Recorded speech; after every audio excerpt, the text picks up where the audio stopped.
Terima kasih atas kesempatannya. Perkenalkan, nama saya Syaifana Nabila dengan NIM 2019-310-610. Assalamualaikum warahmatullahi wabarakatuh. Terima kasih atas kesempatannya. Saya Hafiz Oktariawan Maulana dengan NIM 2019-310762. Assalamualaikum warahmatullahi wabarakatuh. Terima kasih atas kesempatannya. Perkenalkan, saya Fatima Raisastri Levante Mariono dengan NIM 2019-310-740. Terima kasih atas kesempatannya. Selamat siang rekan-rekan. Perkenalkan, saya Selin Cecilia Padosi dengan NIM 2019-310752 dari kelompok penyaji.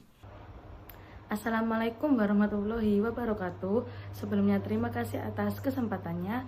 Perkenalkan, saya Dwita Andrea Arifianti dengan NIM 2019-310721.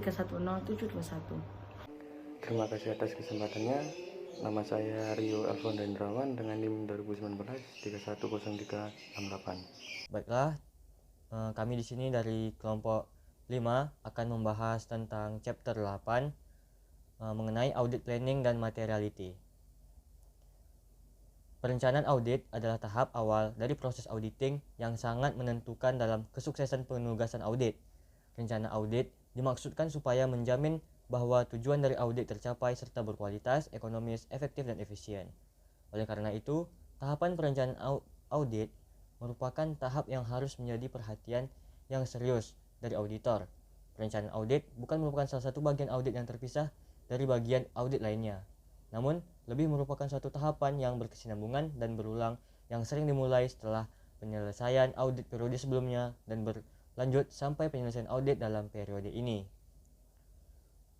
Perencanaan audit mencakup pengembangan rencana menyeluruh untuk merencanakan penerapan audit, serta tahap ini sangat dipengaruhi oleh informasi awal yang diperoleh pada saat pertimbangan penugasan audit.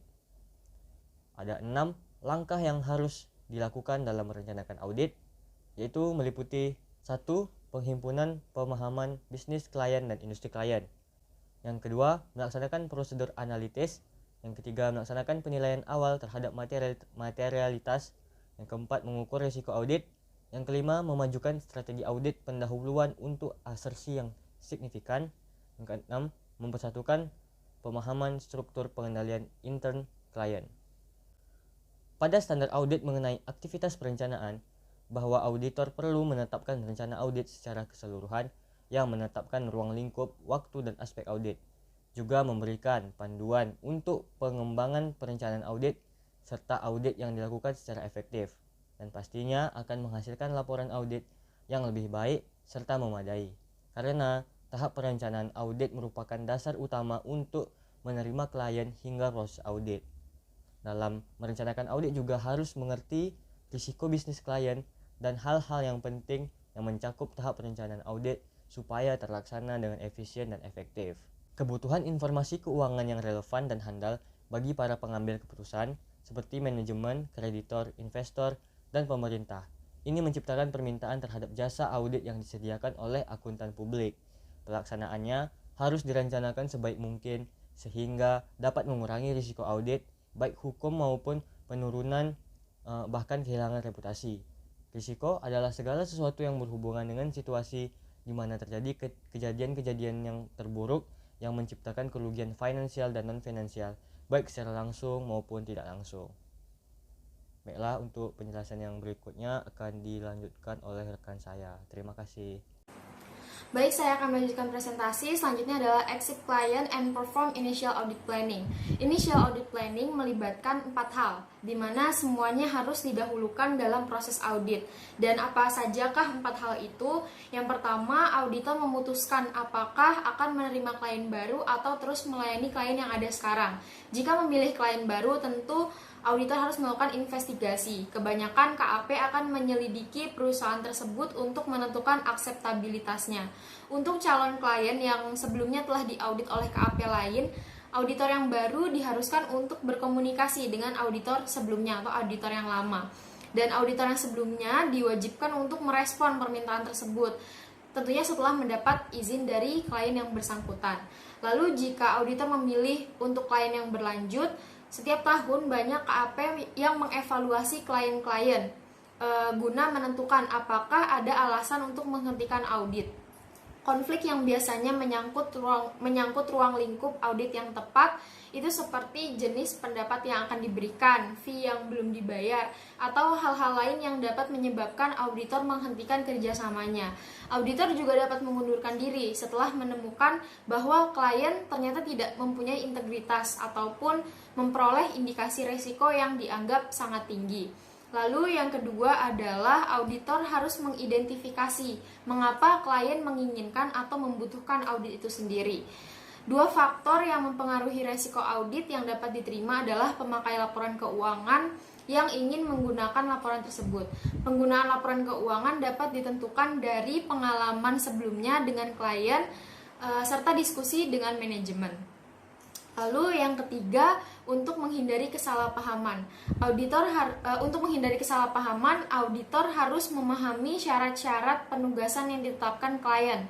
Standar auditing mensyaratkan bahwa auditor harus mendokumentasikan pemahamannya dengan klien dalam surat penugasan, termasuk tujuan penugasan, tanggung jawab auditor dan manajemen, identifikasi kerangka kerja pelaporan keuangan yang digunakan oleh manajemen, referensi ke bentuk dan isi laporan audit yang diharapkan, serta batasan-batasan penugasan. Lalu yang keempat, auditor mengembangkan strategi audit secara keseluruhan, termasuk staf penugasan dan setiap spesialis audit yang diperlukan. Auditor harus mengembangkan dan mendokumentasikan strategi audit yang menetapkan lingkup, penetapan waktu, arah audit, serta memandu pengembangan rencana audit. Seperti yang sebelumnya saya katakan, di sini ada dua bagian. Yang pertama, memilih staf untuk melakukan penugasan. Auditor harus menempatkan staf yang tepat tentunya pada penugasan agar sesuai dengan standar auditing dan untuk meningkatkan efisiensi audit. Salah satu prinsip dasar dalam standar auditing adalah auditor bertanggung jawab untuk memiliki kompetensi dan kemampuan yang memadai demi melakukan audit. Pertimbangan utama dalam penentuan staf adalah kebutuhan akan kontinuitas dari tahun ke tahun. Kontinuitas dapat membantu KAP mempertahankan pemahamannya atas persyaratan teknis serta hubungan antar pribadi yang lebih dekat dengan klien. Lalu, yang selanjutnya adalah mengevaluasi kebutuhan akan spesialis dari luar. Di sini auditor harus memiliki pemahaman yang memadai atas bisnis klien sendiri. Gunanya adalah untuk mengetahui apakah spesialis memang diperlukan. Auditor perlu mengevaluasi kualifikasi profesional spesialis itu dan memahami tujuan serta ruang lingkup pekerjaannya. Penggunaan spesialis tidak akan mempengaruhi tanggung jawab auditor untuk melaksanakan audit, dan laporan audit tidak boleh mengacu pada pekerjaan spesialis, kecuali laporan spesialis mengakibatkan perlunya modifikasi atas laporan audit. Selanjutnya adalah understand the client's business and industry. Di sini sifat dan industri klien mempengaruhi resiko bisnis klien serta resiko salah saji yang material dalam laporan keuangan. Ada beberapa faktor yang meningkatkan arti penting dari pemahaman atas bisnis dan industri klien pada tahun-tahun terakhir ini. Yang pertama contohnya adalah penurunan yang signifikan pada kondisi ekonomi di seluruh dunia. Ini mungkin akan meningkatkan secara signifikan resiko bisnis klien. Lalu yang kedua adalah teknologi informasi yang menghubungkan perusahaan klien dengan pelanggan dan pemasok utama. Yang ketiga, klien telah memperluas operasinya secara global, seringkali melalui aliansi strategis.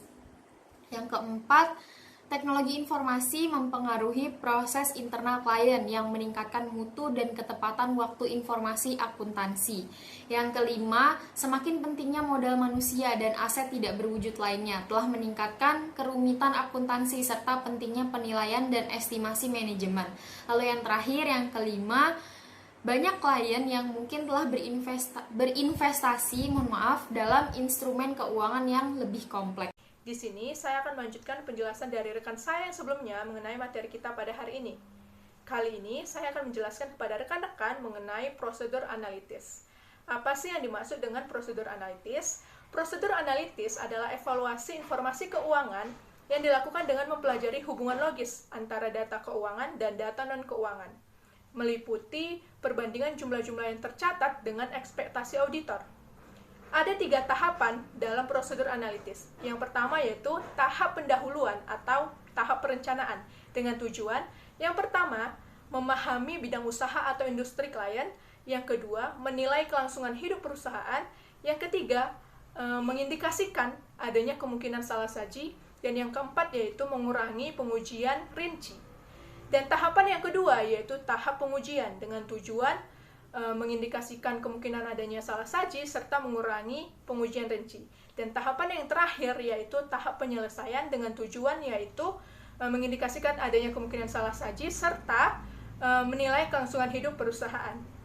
Selanjutnya, apa sih keuntungan dari prosedur analitis? Keuntungan dari prosedur analitis adalah sebagai bukti yang pastinya bergantung pada auditor yang mengembangkan ekspektasi tentang beberapa saldo akun atau rasio yang harus dicatat tanpa memperhatikan jenis prosedur analitis apa yang digunakan. Nah, berbicara soal jenis prosedur analitis, ada 5 jenis dari prosedur analitis ini sendiri. Apa saja?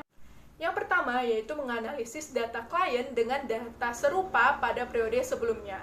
Nah, untuk menganalisis perencanaan audit, pastinya dibutuhkan informasi atau penjelasan lebih lanjut serta bukti yang mendukung, seperti adanya perubahan iklan atau beban piutang tak tertagih, serta perawatan dan pemeliharaan kantor. Seperti itu, rekan-rekan. Nah, selanjutnya jenis prosedur analitis yang kedua yaitu membandingkan data klien dengan data rata-rata informasi.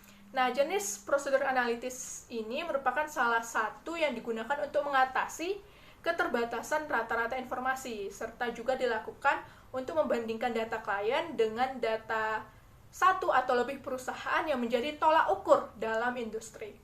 Dan data jenis prosedur analitis yang ketiga yaitu membandingkan data klien dengan ekspektasi klien.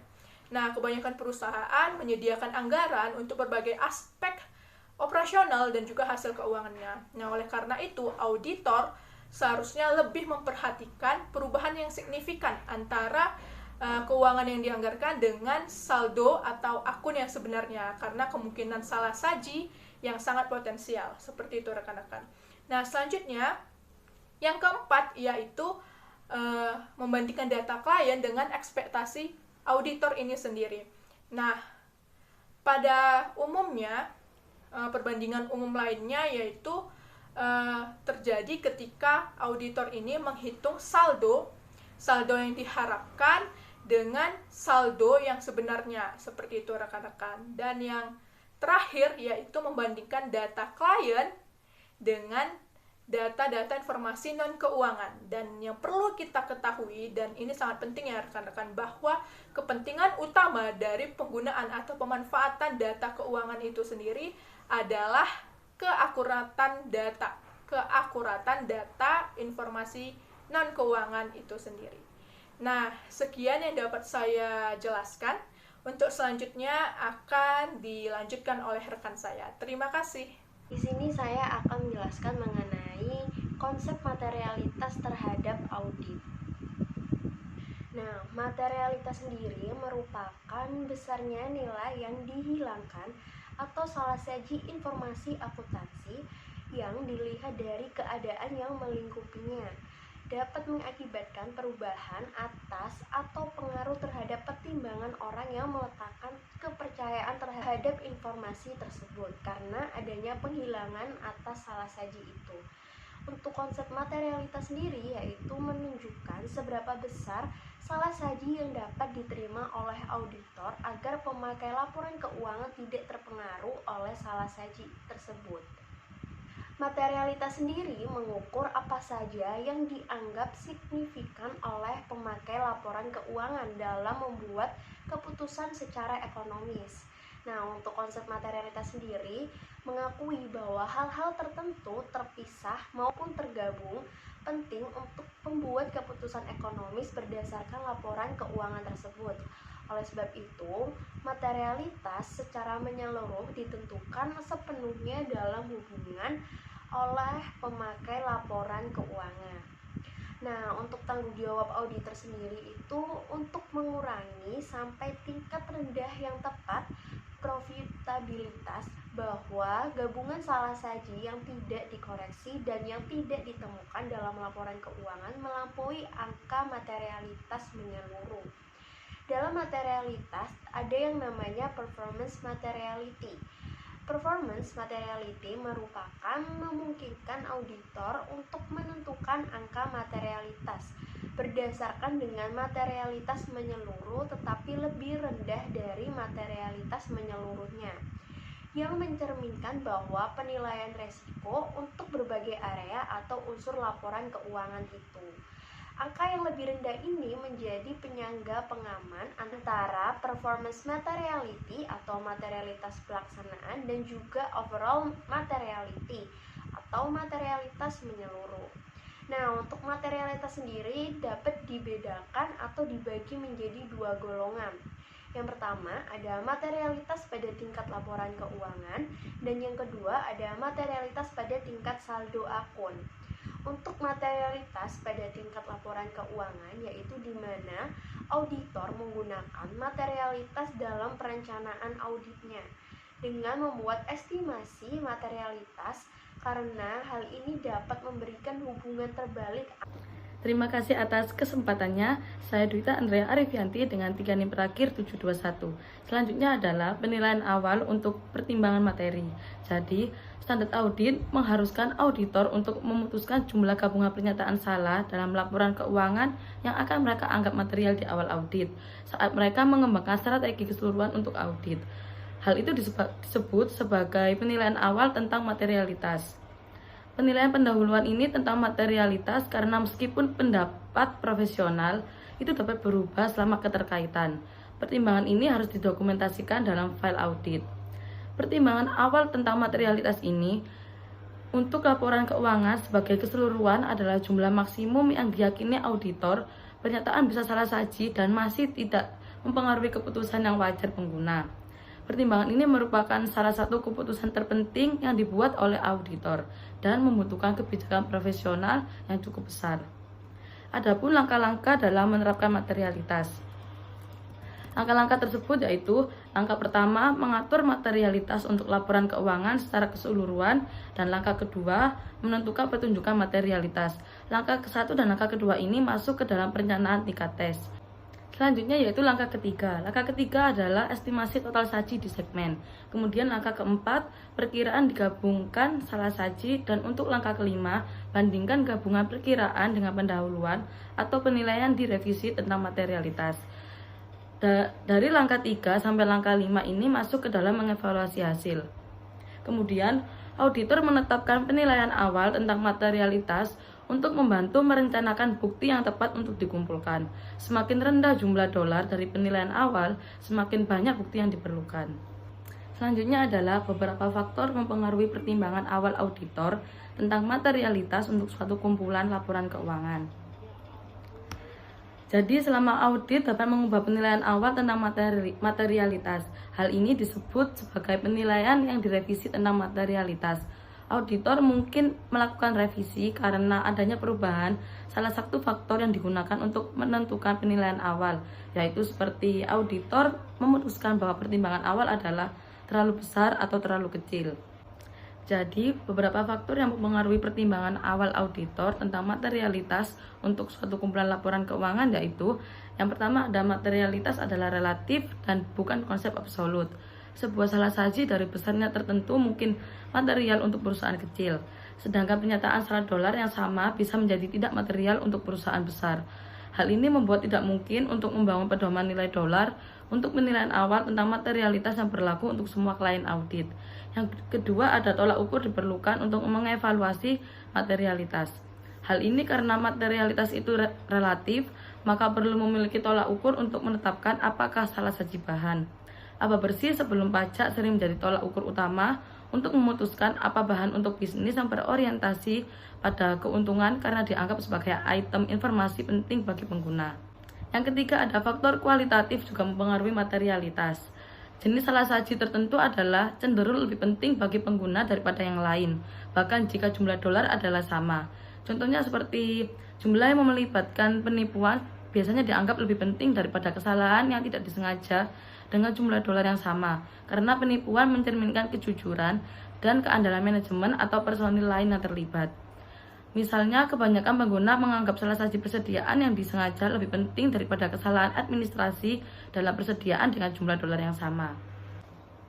Contoh yang kedua yaitu salah saji yang kecil dapat menjadi material jika memungkinkan konsekuensi yang timbul dari kewajiban kontrak. Katakan bahwa kerja bersih modal yang dimasukkan dalam laporan keuangan hanya beberapa ratus dolar, melebihi jumlah minimum yang dipersyaratkan dalam perjanjian pinjaman. Selanjutnya, contoh yang terakhir adalah salah saji yang tidak material dapat menjadi material jika mempengaruhi tren pendapatan. Misalnya, jika pendapatan yang dilaporkan meningkat 3% setiap tahun selama 5 tahun terakhir, tetapi pendapatan untuk tahun ini telah menurun 1%. Perubahan itu mungkin material. Demikian pula dengan salah saji yang akan menyebabkan kerugian untuk dilaporkan sebagai keuntungan mungkin menjadi perhatian. Standar akuntansi dan audit tidak memberikan pedoman materialitas khusus untuk praktisi. Kekhawatirannya adalah bahwa pedoman tersebut dapat diterapkan tanpa mempertimbangkan semua kerumitan yang seharusnya mempengaruhi keputusan akhir auditor. Namun, dalam hal ini kami memberikan pedoman untuk menggambarkan konsep penerapan materialitas agar lebih paham dalam praktek. Sekian dari saya, selanjutnya akan dilanjutkan oleh rekan saya. Terima kasih. Terima kasih atas kesempatannya. Selanjutnya di sini saya akan menjelaskan materialitas dalam perencanaan dan melakukan audit. Sifat entitas, di mana entitas berada dalam siklus hidupnya, dan industri dan lingkungan ekonomi di mana entitas beroperasi. Yang pertama, struktur kepemilikan entitas dan cara pendanaannya. Untuk contoh, jika entitas dibiayai semata-mata oleh utang daripada ekuitas, pengguna mungkin lebih menekankan pada aset dan klaim pada mereka daripada pendapatan entitas. Dan yang kedua, volatilitas relatif dari benchmark. Contohnya, tolak ukur yang mungkin sesuai tergantung pada keadaan entitas, termasuk kategori pendapatan yang dilaporkan seperti laba sebelum pajak, total pendapatan, laba kotor, dan total biaya, total ekuitas, atau nilai aset bersih. Laba sebelum pajak dari operasi yang dilanjutkan sering digunakan untuk entitas yang berorientasi pada keuntungan.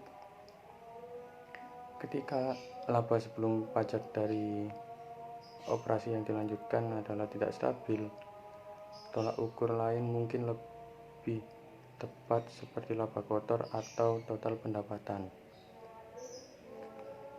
Sehubungan dengan tolak ukur yang dipilih, data keuangan yang relevan biasanya mencakup hasil keuangan dan posisi keuangan periode sebelumnya, periode to date, hasil keuangan dan posisi keuangan, dan anggaran atau perakiraan untuk saat ini periode, disesuaikan dengan perubahan signifikan dalam keadaan entitas dan perubahan kondisi yang relevan dalam industri atau lingkungan ekonomi tempat entitas beroperasi.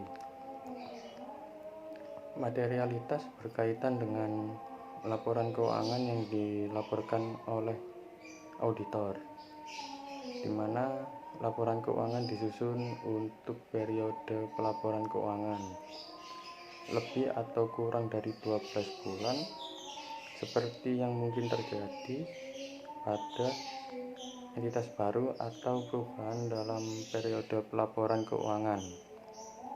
Materialitas terkait dengan laporan yang disiapkan untuk periode pelaporan keuangan tersebut. Selanjutnya di sini saya akan menjelaskan tingkat materialitas. Tingkat materialitas tertinggi terjadi jika para pemakai dapat membuat keputusan yang salah. Jika mereka mengandalkan laporan keuangan secara keseluruhan, dalam kondisi kesalahan sangat material, auditor harus memberikan pernyataan tidak memberi pendapat atau pendapat yang tidak wajar, tergantung pada kondisi yang ada. Dalam menentukan materialitas, suatu pengecualian harus dipertimbangkan sejauh mana pengecualian itu mempengaruhi bagian-bagian lain laporan keuangan. Tingkat materialitas dalam menerapkan definisi di atas, menurut Arens, Alvin A. Randall J. Elder, Mark S. Beasley 2003, digunakan 3 tingkatan materialitas dalam mempertimbangkan jenis laporan yang harus dibuat. 3 tingkatan tersebut adalah: yang pertama, ada jumlahnya tidak material.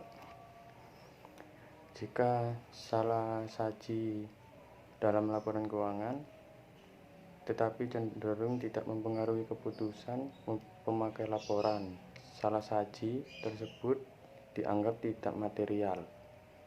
Dalam hal ini, pendapat wajar tanpa pengecualian dapat diberikan. Yang kedua, jumlahnya material tetapi tidak mengganggu laporan keuangan. Secara keseluruhan, tingkat materialitas kedua terjadi jika salah saji di dalam laporan keuangan dapat mempengaruhi keputusan pemakai, tetapi keseluruhan laporan keuangan tersebut tersaji dengan benar sehingga tetap berguna. Yang ketiga, jumlah sangat material atau pengaruhnya sangat meluas sehingga kewajaran laporan keuangan secara keseluruhan diragukan. Tingkat materialitas tertinggi terjadi jika para pemakai dapat membuat keputusan yang salah jika mereka mengandalkan laporan keputusan secara keseluruhan.